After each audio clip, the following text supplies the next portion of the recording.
Ms. Haspel, the floor is yours. Thank you, Mr. Chairman.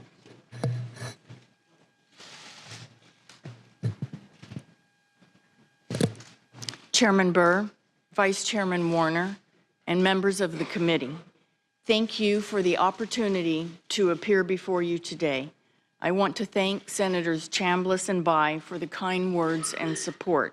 I would also like to take just a moment to recognize a few guests who have come today, including Principal Deputy Director of National Intelligence and my good friend Sue Gordon, CIA Chief Operating Officer Brian Bulletow, Mrs. Susan Pompeo, thank you for coming, the best ambassador I ever worked for, Ambassador Louis Sussman, and two dear mentors of mine, senior CIA officers and then later senior IC officials, Mary Margaret Graham and Charlie Allen.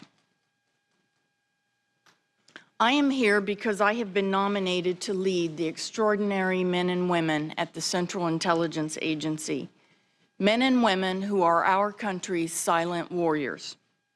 These dedicated professionals spend much of their careers in difficult, far-flung outposts of the globe, striving to make our fellow Americans more secure at home. It has been the privilege of my professional life to be one of those CIA officers. Now, I have been asked by President Trump to lead this workforce and to continue the work that Mike Pompeo and I began a little more than a year ago, ensuring that CIA is postured to meet the complex challenges our nation faces. Those challenges include a changing but still lethal threat from terrorist groups, a nuclear threat against the continental United States from a rogue state, destabilizing Iranian adventurism, an aggressive and sometimes brutal Russia, and the long-term implications of China's ambitions on the global stage. While these challenges are daunting and offer few easy answers, I am confident the United States and the American people have the resolve to meet them head-on. If I am confirmed as director, you have my solemn commitment that I will position this agency to provide the intelligence support our country needs to meet the challenges of today and those of tomorrow. I welcome the opportunity to introduce myself to the American people for the first time. It is a new experience for me as I spent over 30 years undercover and in the shadows. I don't have any social media accounts, but otherwise I think you will find me to be a typical middle-class American, one with a strong sense of right and wrong, and one who loves this country. I was born in Kentucky, and while my family has deep roots there, I was an Air Force brat, and we followed my father to postings all over the world. My childhood overseas instilled in me a deep love for foreign languages and cultures, but also a deep understanding of the vital role of American leadership in combating aggression abroad. I joined CIA in 1985 as a case officer in the clandestine service. From my first days in training, I had a knack for the nuts and bolts of my profession. I excelled in finding and acquiring secret information that I obtained in brush passes, dead drops, or in meetings in dusty alleys of third world capitals. I recall very well my first meeting with a foreign agent. It was on a dark, moonless night with an agent I'd never met before. When I picked him up, he passed me the intelligence, and I passed him an extra $500 for the men he led. It was the beginning of an adventure I had only dreamed of. The men who ran CIA in those days leaned forward in giving me the right opportunities to succeed or fail. When a very tough, old-school leader announced that I was his pick to be chief of station in a small but important frontier post, a few competitors complained to me directly. Why would they send you? I owe that leader much for believing in me at a time when few women were given these opportunities. While I could have done without some of the long nights sleeping on the floor of my station, I was proud of the work we did there, including the successful capture of 2 major terrorists in the wake of the Africa embassy bombings, a counterproliferation operation that went our way, and the dismantlement of a local terrorist cell.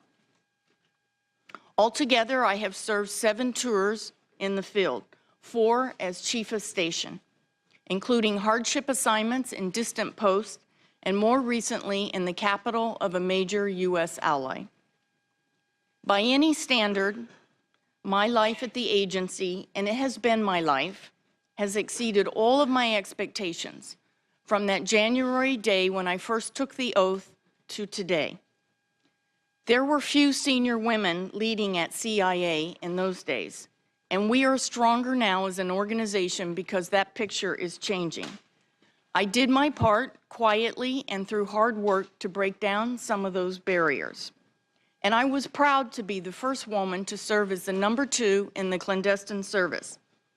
It is not my way to trumpet the fact that I am a woman up for the top job at CIA, but I would be remiss in not remarking on it, not least because of the outpouring of support from young women at CIA and indeed across the IC, because they consider it a good sign for their own prospects. My experience and success as an operations officer led to 3 leadership positions in the clandestine service. And 1 year ago, I was asked to serve as Deputy Director of CIA. The reaction of the workforce to a rare nomination of one of their own to be director, someone who has been in the trenches with them, has been overwhelming. I am humbled by their confidence that I can successfully lead this agency and inspired to work harder than ever to maintain that trust. They know that I don't need time to learn the business of how CIA works. I know CIA like the back of my hand. I know them, I know the threats we face, and I know what we need to be successful in our mission. I have played a leading role this past year in setting us on the right path, and I intend on continuing on that path if I am confirmed as director. Our strategy starts with strengthening our core business, collecting intelligence that helps policymakers protect our country and advance American interests across the globe. It includes raising our investment against the most difficult intelligence gaps, putting more officers in the foreign field where our adversaries are, and emphasizing foreign language excellence.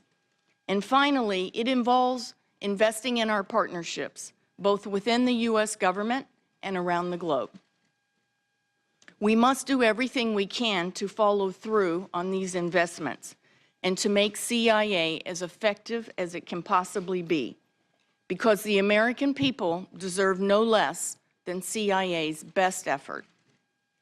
This is especially true when it comes to confronting threats from North Korea, Iran, Russia, and China.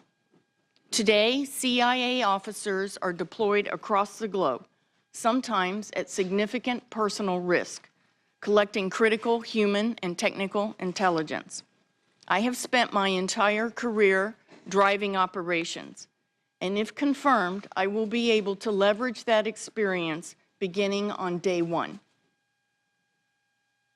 I knew that accepting the President's nomination would raise questions about CIA classified activities in my career at the agency.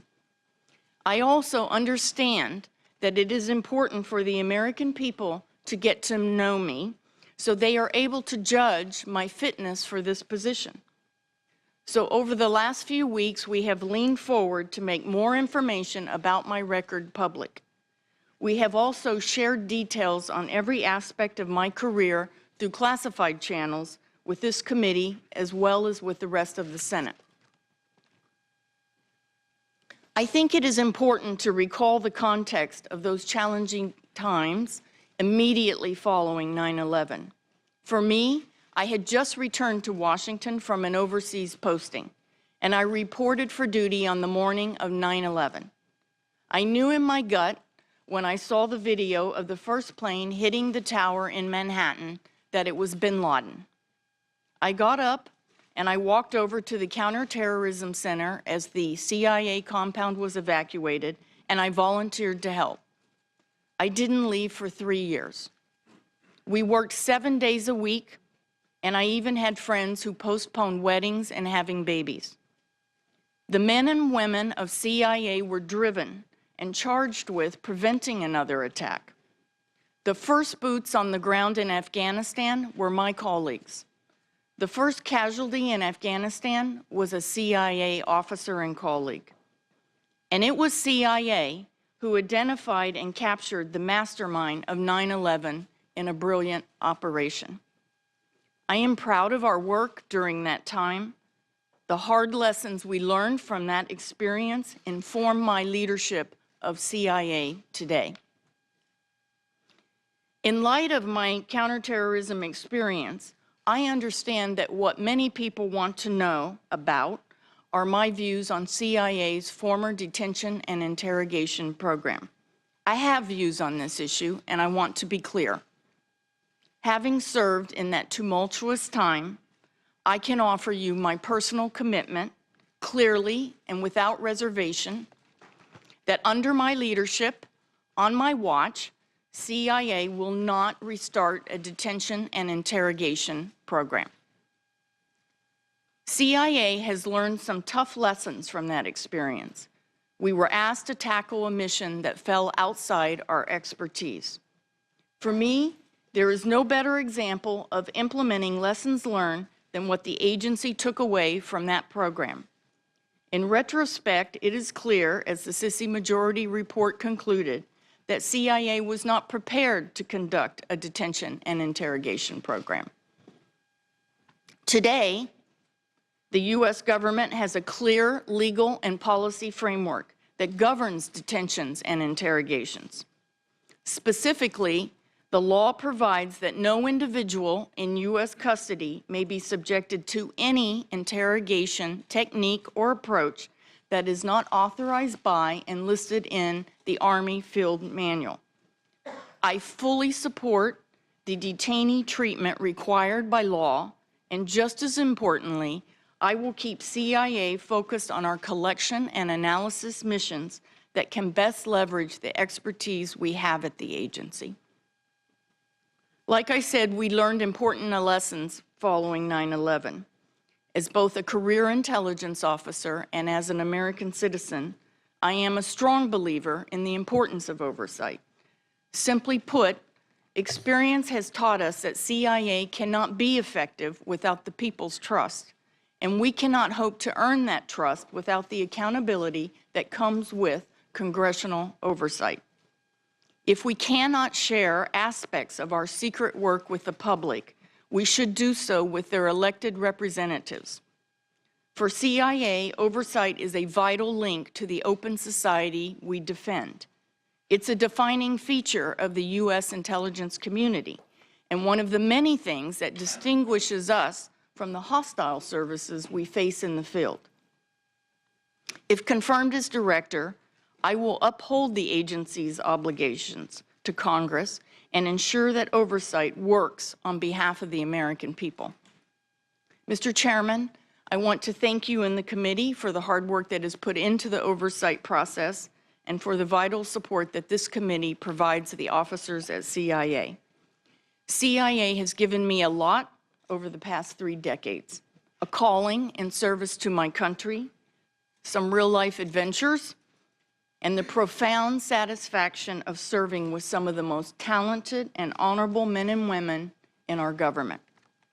If confirmed, I hope to repay the debt I owe to this remarkable agency by drawing on my experience. I know what my fellow officers need from me, and I know what our nation needs from CIA, and that is truth, integrity, and courage.